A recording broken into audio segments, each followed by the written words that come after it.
చేసాము వరలక్ష్మి వ్రతం అలాగనే మొత్తం వ్రతం అంతా చేశారు. చేసి ఆఖరిలో అమ్మవారికి ప్రదక్షిణాలు చేశారు. చేస్తే మొట్టమొదటి ప్రదక్షిణం పూర్తయ్యేసరికి వాళ్ళందరికీ కాళ్ళకి అందెలు ప్రత్యక్షమయ్యేట.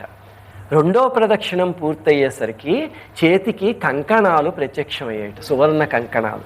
మూడో ప్రదక్షిణం పూర్తయ్యేసరికి ఒంటి నిండా నగలు ప్రత్యక్షమయ్యేట. ఈ లోపల అక్కడ వాళ్ళ ఇళ్లల్లో భర్తలకి ధన కనక వస్తువాహనాలన్నీ వచ్చేట, వాహనాలు. వాళ్ళు ఆశ్చర్యపోయి భార్యల్ని తీసుకువెళ్ళడానికి ఇక్కడి నుంచి ఆ వాహనాల్లో వచ్చారట. వచ్చేసరికి మొత్తం ఆ ఊరంతా వాహనాలతో నిండిపోయింది. అందరూ అమ్మవారి వైభవం గురించి చెప్పుకుని, ఆహా తల్లి ఎలా అనుగ్రహించిన మన అందరి కుటుంబాలని అని చెప్పి మురిసిపోయారట.